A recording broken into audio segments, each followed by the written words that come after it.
Crimewatch doesn't make appeals for missing persons. If someone chooses to make off without telling family or friends, well, you know, maybe reckless, selfish, thoughtless of the worry that they'll have caused, but it's not a crime. Tonight, though, I'm asking one person, please call home. Dinah McNicol, if you're watching, will you call your father, your grandma, or Sarah? All of them are waiting by the phone right now. All they want to hear is that you're alive and well. The fact is that Sergeant Derek Nicol here fears that Dinah has been abducted and may be dead. Dinah's family and friends and one of her teachers have taken part in our reconstruction of the days that led up to her disappearance. None of them has seen her since she went to a rock festival last August. And with the festival season due to start again soon, this appeal is aimed especially at anyone who saw Dinah last year. So how's everything going then? It's going really great, actually. I'm getting on really well with Dad, which is great. Before she vanished, Dinah was in good spirits. She'd finished her A-levels and had told her father she'd spend the summer unwinding, maybe travelling. In 1980, her mother was killed in a traffic accident. She was forced to grow up rather quickly. Maybe go to India or somewhere. She did admire what her sister had done, and her elder sister, and she wanted to do similar sort of thing, like do all her studies, get her A-levels, and go to college or university. Dinah had been quiet but self-composed at school and was expected to do well, especially by her history teacher, Paul Luxmore. So Henry VII, that was her background and difficulties in childhood, I think, gave her a greater experience than other pupils had, and she was therefore often the person who other pupils turned to for help. This is a rock festival at Deptford in southeast London. On the 27th of July, this film was taken by one of Dinah's friends. Next day, Dinah hitched home, and not far from her old school, was spotted by her former teacher. I was driving through East Essex on Sunday afternoon and saw Dinah walking on the side of the road.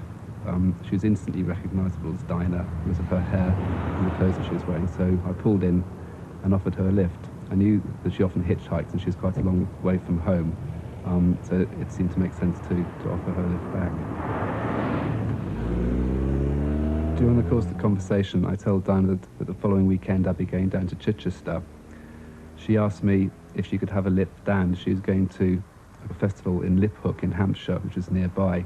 I agreed to do that because otherwise I knew that she would be hitchhiking down. On her 18th birthday, Dinah became entitled to £2,000. It was compensation for her mother's death. Dinah put it in a building society and then resisted all temptation to draw on it. Why don't you take some money out of your account? No, I don't want to touch that money. I want to save that for university because I want to need that. Yeah.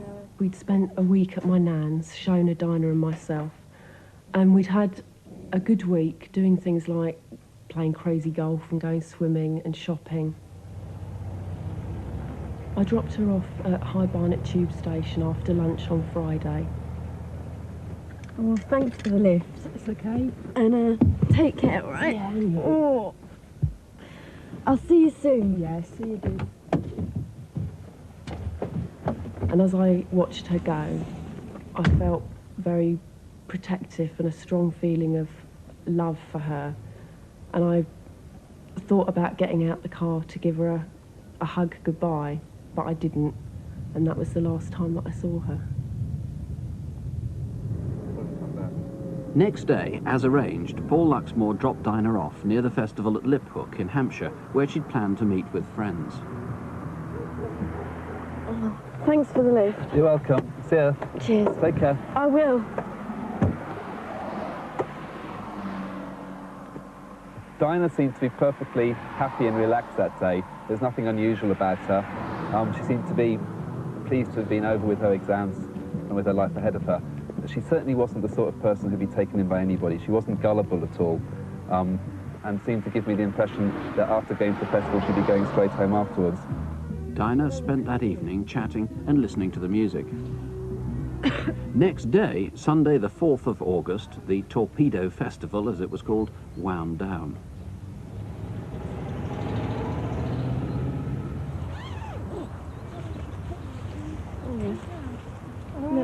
Yeah, I was thinking, I don't think I'm going to come back with you. I might hitch down to Portsmouth. Why Portsmouth? Well, why not really? It's not that far away and I've never been.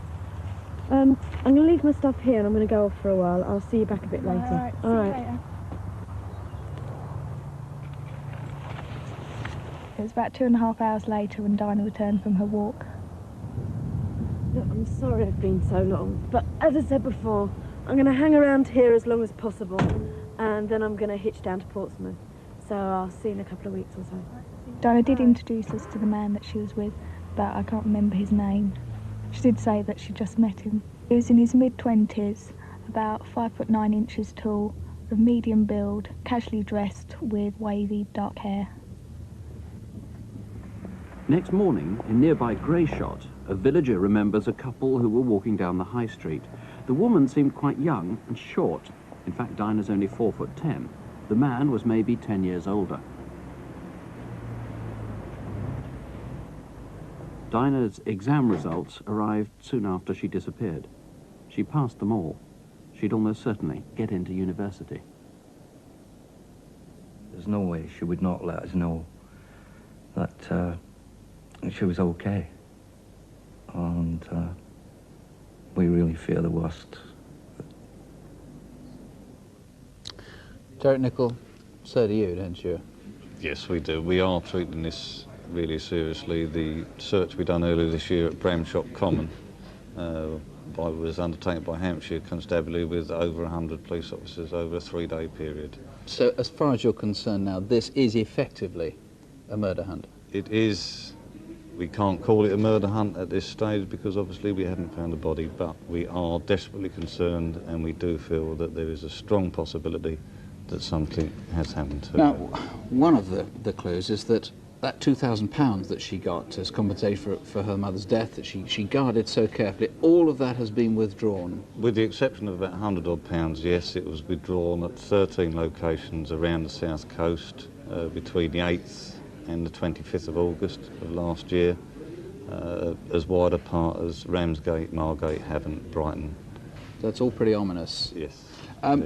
The chap she was seen with as she left Bramshot Common on the Sunday, the 4th of August, now, I mean, he's by no means likely to be the murderer. I mean, you just need to get hold of him just to find out where she went next. Indeed, we would desperately like to talk to that young man.